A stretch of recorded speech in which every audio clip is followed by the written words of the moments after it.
Okay, good morning, all of you. Welcome, good morning, all of you. Now, today I will be starting the literature portion, that is the luncheon, with you. Next chapter, this is the last chapter for your first term. It is written by Somerset Maugham.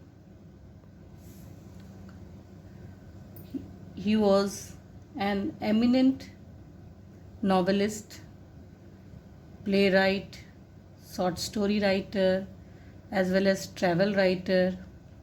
He was also an autobiographer, and he used to write lot of essays. He was one of the most, you can say, popular writer in English in the 20th century, and is noted for his clarity of style and skill in storytelling. His popular short story includes The Verger, The Ant and the Grasshopper, A Mr. Know-All, and The Traitor. This story, The Luncheon, is also one of the nice story which today I will be dealing with you.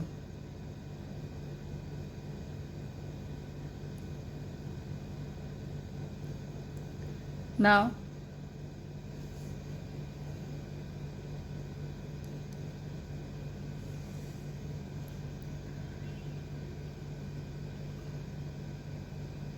may I start the story with you?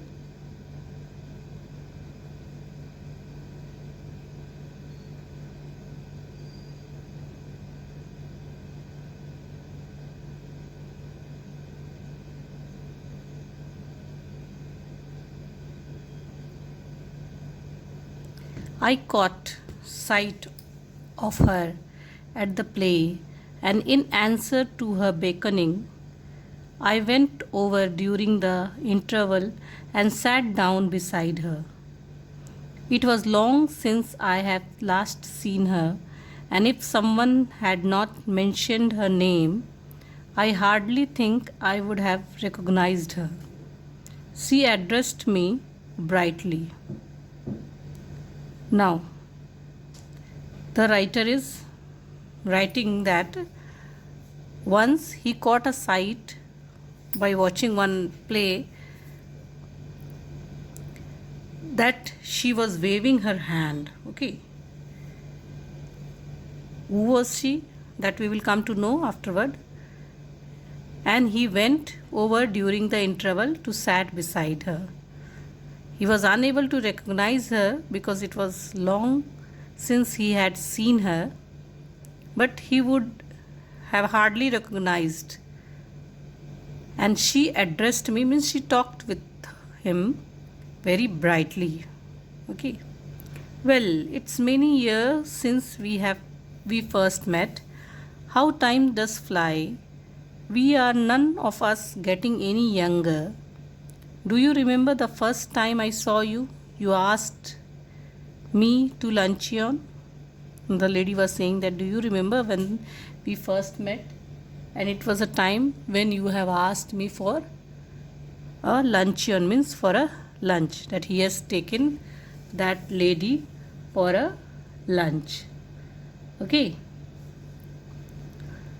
Did I remember? Now the writer was thinking that whether he remember what was that.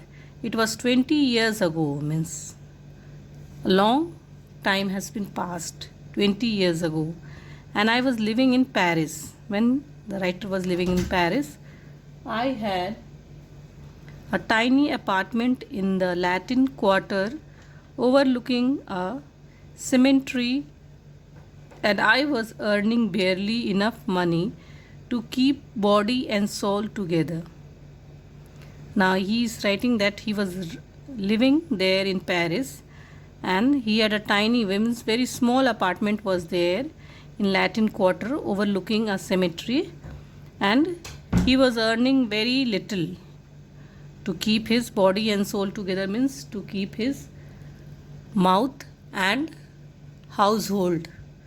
He used to earn very little. She had read a book of mine and had written to me about it. Means that lady might have read her book and she has written to him to meet. Okay.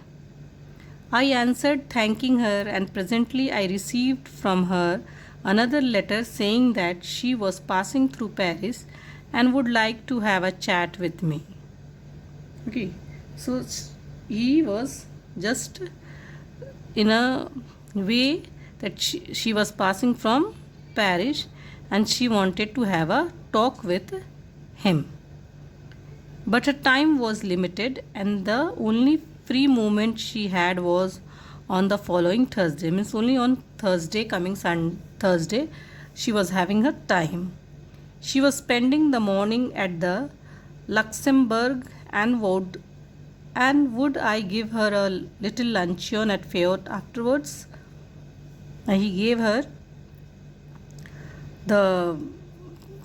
he asked her to give lunch at the Fayot afterward. Okay.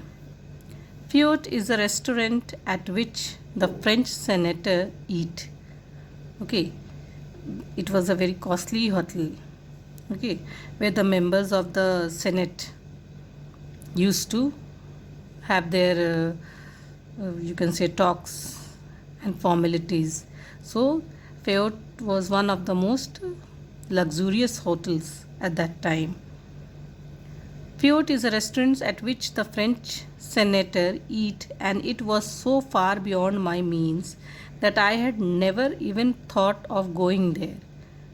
So it was a very costly, as I told you, and this writer never ever thought of moving around there nearby also, since it was very much costly. But I was flattered, and I was too young to have learned to say no to a woman. But he was flattered, means the lady flattered him a lot, and he was very much young that he didn't knew that the lady is flattering him. He agreed. Okay. I had 80 francs at last, me the rest of the month. Means he was having only 80 francs with him to go for about a month, and a modest luncheon should not cost more than 15. And he thought that I am having 80 francs, and if I will take one lunch over here, it will not cost me more than 15. Okay. And if I will cut off coffee for the next 2 weeks, I could manage my whole month. So he thought that he could manage his whole month. Now turn the next page. He just thought that he will be able to manage his whole month by only spending 15 francs in the hotel. Okay. I answered that I would meet my friend, but by correspondence, at Fayot on Thursday at 12:30. Okay, they have fixed the time that they will meet at 12:30. She was not so young as I expected, and in appearance imposing rather than attractive.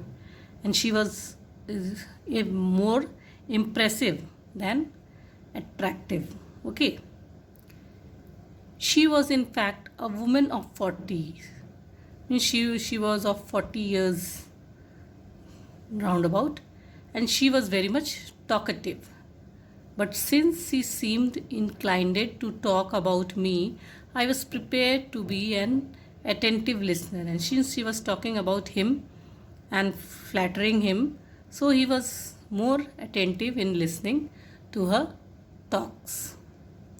I was startled when the bill of fare was bought, for the price were a great deal higher than I had anticipated. But she reassured me. What she reassured? He was very much, you can say, surprised to see the menu chart, because the menu chart was having prices of very high price was there, which he didn't ever thought of. But she made him clear, what she made him clear, that I never eat anything for luncheon, she said. Oh, don't say that, I answered generously. Now, she said that she never take anything in luncheon. For that, the writer was very much flattered and he said, no, no, please, you can say anything you want. I never eat more than one thing. I think people eat far too much nowadays. A little fish, perhaps. I wonder if they have any salmon. Now, she says that she never eat anything more than one thing. And she ordered for a little fish, that is salmon. Salmon is the large fish and it cost a lot. It was a very costly fish. Okay. Well, it was early in the year for salmon and it was not on the bill of fare. Means it was also not in the menu chart. Salmon was not there in the menu chart. So it was the starting year and the salmon was very much costly. Okay. But I asked the waiter if there was any. Yes, a beautiful salmon had just come in. It was the first they had. Means the waiter said that yes, there is one beautiful salmon and you are the first, you can say, guest who have ordered. I ordered it for my guests and he ordered. Okay. The waiter asked her if she would have something while it was being cooked. The waiter asked that, okay, till the salmon is cooked, if she want anything, he can bring it. No, she answered, I never eat more than one thing. Unless you have a little caviar, I never mind caviar. Now, she said that no, I never take more than one thing in my lunch. Only if I don't mind it if I will be having caviar in my lunch. Now, what is caviar? It is a salty relish made from the egg of sturgeon or certain other large fish. Okay. So she now asked for a caviar. My heart sank a little. I knew I could not afford caviar, but I could not very well tell her that. Okay, the writer was very much, you can say, surprised or very much worried because he knew that the caviars are very costly. He could not afford it and he was unable to tell her that no, please don't ask for it. I told the waiter by all means to bring caviar, but he has to tell to the waiter to please bring caviar. For myself, I choose the cheapest dish on the menu and that was the mutton chop. And he chose a very, you can say, cheapest food, which was the mutton chop for himself. I think you are wise to eat meat. Unwise to eat meat, she said. I don't know how you can expect to work after eating heavy things like chops. I don't believe in overloading my stomach. Now she is again flattering him that how unwise, how you are not very intelligent that you eat such cheap things like meat, mutton chop and all those, because they all makes you heavy and your stomach also loaded. So she doesn't want that one should eat such mutton chops like things. Then came the question of drink. Now after that there was a question that what drink should be taken. Okay. Then came the question of drink. I never drink anything for luncheon, she said. She said that she never drink anything in the lunch.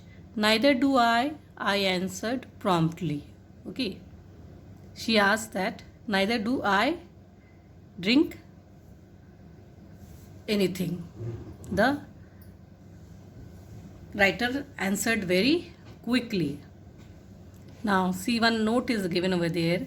Salmon, caviar, asparagus are very expensive food item that a person of average means cannot even dream of ordering at a costly hotel like the Fjords.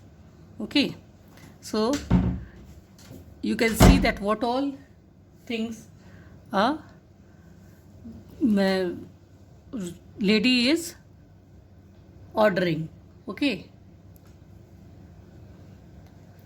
now come on to the next page.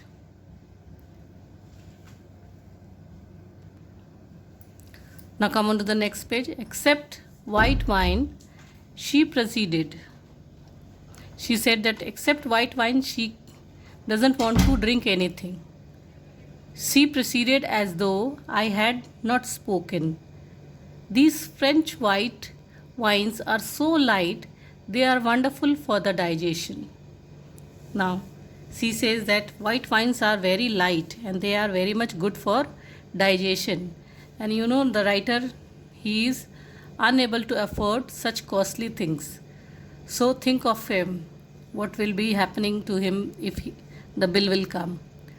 What would you like? I asked, hospitable still, but not exactly effusive. Now he was very much, you can say, not very thorough. He was just restraining himself that yes, what do you want more? She gave a bright and amicable flash of her white teeth. She smiled a lot and she said very blithely, my doctor won't let me drink anything but champagne. See, again a very expensive drink of France, that is champagne. I fancy I turned a trifle pale, means he was very much nervous. I ordered half a bottle. I mentioned casually that my doctor had absolutely forbidden me to drink champagne. Now he only ordered half a bottle so that he said he gave an excuse that his doctor has asked not to take any more. His doctor has asked not to take champagne, so he has ordered only half a bottle. What are you going to drink then? The lady asked, what you are going to drink then? So he answered, water. She ate the caviar and she ate the salmon. She talked gaily of art and literature and music, but I wondered what the bill would become to. When my mutton chop arrived, she took me quite seriously to task. Now she ate the caviar, she ate the salmon also, and she was talking very gaily, very softly of literature and music and all those. And she was, when the mutton chop came, she was very much serious that you are habit of eating this mutton chop. It is a very heavy food. You should not take on all those things. I see that you are in the habit of eating a heavy luncheon. I am sure it is a mistake. Why don't you follow my example and just eat one thing? I am sure you would feel ever so much better for it. So he just said that why are you eating such a heavy lunch, that is mutton chop? Why don't you ask for any other food like such a light food which I am having? That is much more better and that will make you feel more lighter. I am only going to eat one thing, I said, as the waiter came again with a bill of fare. So the waiter came with the bill. She waved him aside with an airy gesture. Means to please stand, don't give the bill now. She gave an airy gesture like that. No, I never eat anything for luncheon. Just a bite, means only one bite. And what? I never want more than that. And I eat that more as an excuse for conversation than anything else.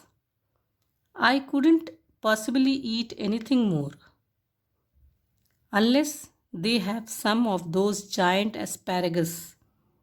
Now, asparagus are the plant whose shoots are used as a vegetable, and it is also very costly, very expensive. I should be sorry to leave Paris without having some of them.